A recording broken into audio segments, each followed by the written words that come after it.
Welcome back, Troglodytes, to the Trogly's Guitar Show. Today we're going to take a look inside of Steve Howe's old V Les Paul. We're going to see what it's made of, what kind of pickups are in it, and just the body construction, and just take a look at everything in general. Alright, enjoy. The headstock is absolutely beautiful. Once again, you have, just like the pickguard and everything else, a beautiful rosewood veneer over it. I mean, it's definitely much more prestigious looking. Some of these V Les Pauls have a darker headstock than others. This one's fairly light, and I've got to say I really like the lighter colored ones. You have your standard custom logo and Gibson logo. And you have your typical Schaller tuners on it, but Howe has replaced the buttons to these larger ones instead of the pearl keystone tuner tips. Unfortunately, those are long gone, and who knows where they are. You can see it doesn't look like the truss rod has been adjusted too much. This maple neck pretty well is set in its ways and doesn't warp or twist or anything, but it's cool to see the flamed maple underneath that.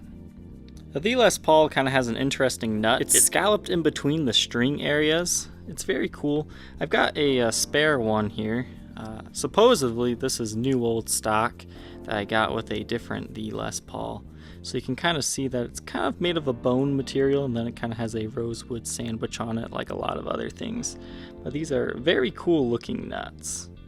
The fretboard is an ebony rosewood ebony sandwich. It kind of makes a spotlight that runs all the way up and down the neck. You have the abalone inlays. Just take a look at this. I love the fretboards on these because they have the black binding with the red streaks. It kind of makes the whole board feel like it's not even bound because it's just so fancy looking. And all of the inlays have some very unique characteristics to them. I really like this one. It's kind of like an eye. The frets, surprisingly for being played all over the world, don't show that much wear. This is a very dark inlay right there. It's just a gorgeous guitar. You can see there's quite a bit of gold hardware tarnishing here from being played around the world. You can also have some up here as well.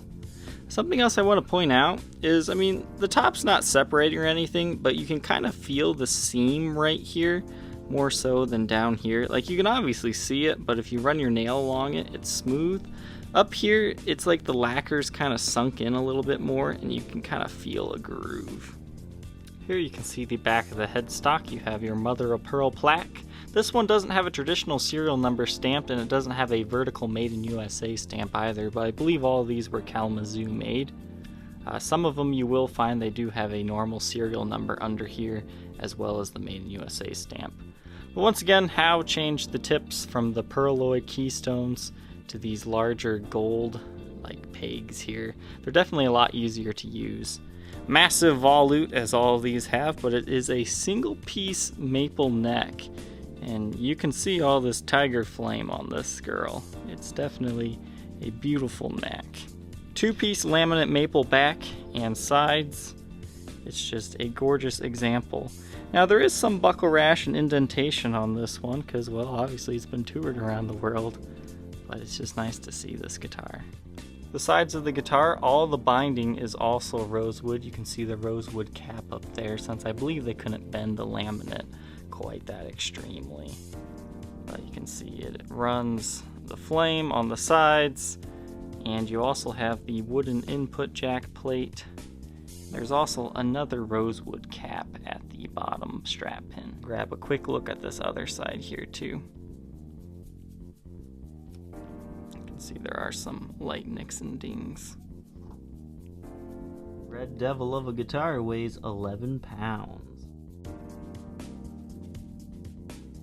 We'll take a look here with what it looks like without the pickguard on, without the giant harmonica bridge and tailpiece. I mean, it's just a beautiful guitar. I couldn't get this knob to come off, and I didn't want to risk breaking the original pot, so I just let that one go. But you can just see how heavily flamed this one is. But you do kind of have some weird spots. It's not like a dead spot. I mean, from this angle, yeah, it looks like a dead spot. But then when you kind of go this way, it's just kind of like a different sort of flame.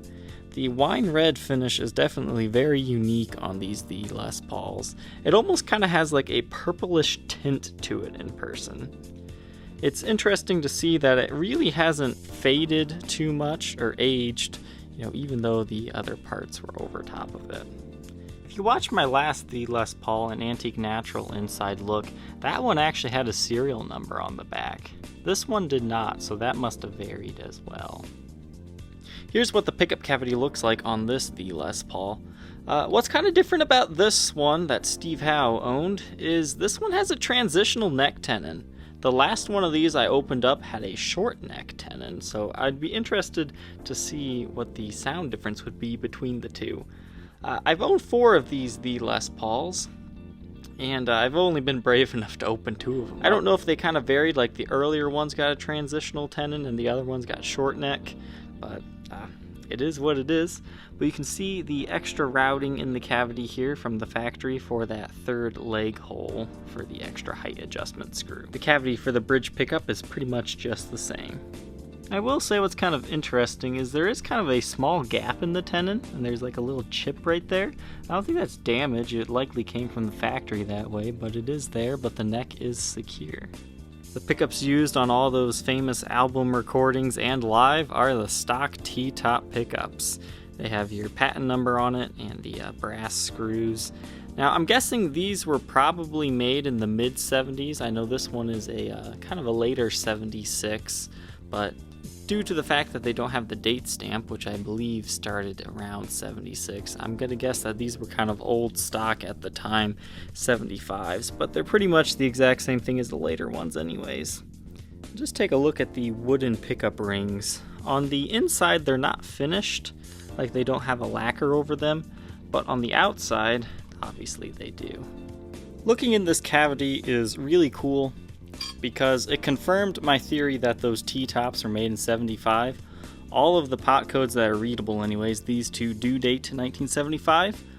But what's kind of cool is, 75, 76, they were making pancake bodies. Now, a The Les Paul has laminate sides and back of maple. It's still pretty thick, you can see how thick it is right there for the back and sides, but you have your traditional maple top, but these are known for having a mahogany core. Now what's cool about this one is it actually has a pancake body for the mahogany core.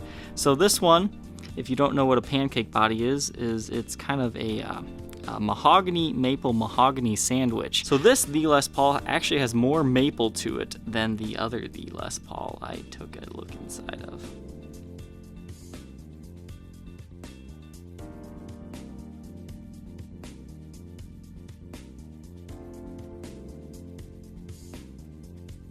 The gold has been pretty much worn off the top of all the screws, but you can see that they were originally gold when you take them out. I'm pretty sure I'm the first person to ever have taken this guitar apart. Take a look at the original poker chip here. It's kind of made of a rosewood material, and you can see what it looks like on the back here, but it has engraved on it rhythm and treble. This is probably one of the cooler wooden pieces on the guitar next to the pickguard. The next piece are the wooden knobs. They're very interesting. They kind of have some flame and a lot of grain patterns to them. As you turn them, they kind of have some light figuring to them, as you can see there. They're very interesting, but on the other side, they just have a little piece of metal in there so they stay on the pots just fine. But these are really interesting as well. They've got a little bit of a bevel to them. They're kind of similar to one of those top hat knobs. The truss rod cover says The Les Paul, and it's got a black finish on the top, and it's kind of got a red and then more of a rosewood type like sandwich. Now there are no numbers on the back of this one. The last The Les Paul that I took apart, they had numbers on the back, but this one is original to the guitar. And here's the switch tip that is once again made of all wood.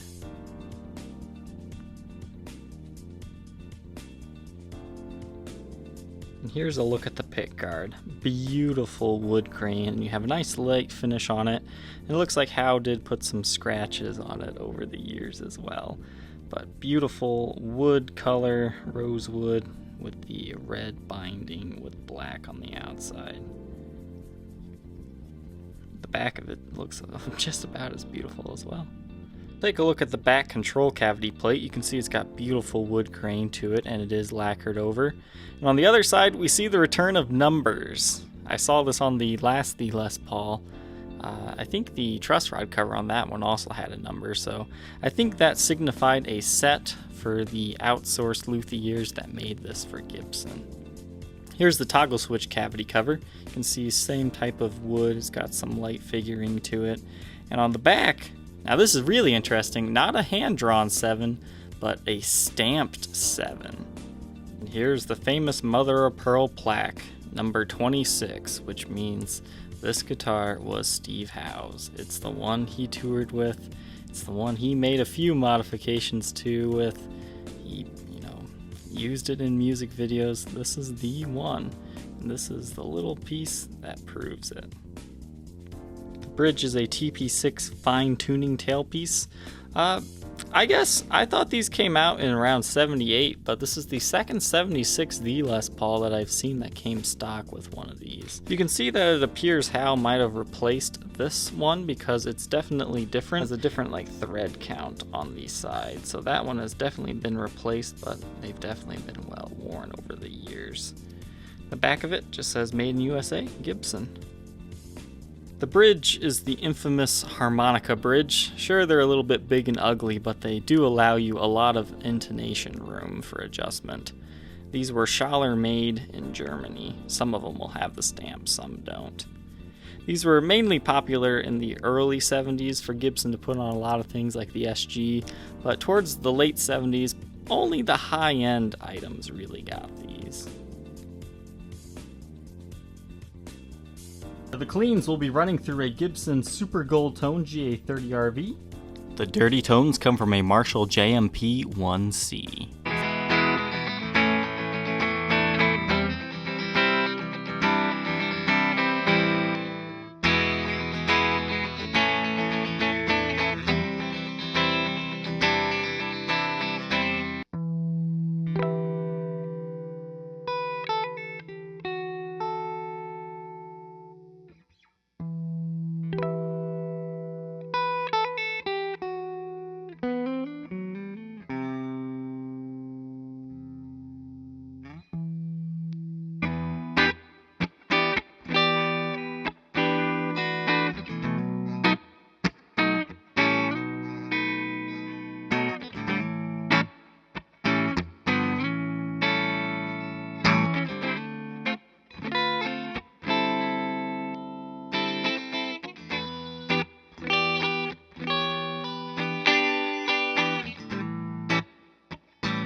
Alright, Troglodytes, I hope you guys learned something about a The Les Paul and enjoyed getting to see Steve Howe's old personal one that he toured with for such a long time, up close, all the different parts that made it what it is today.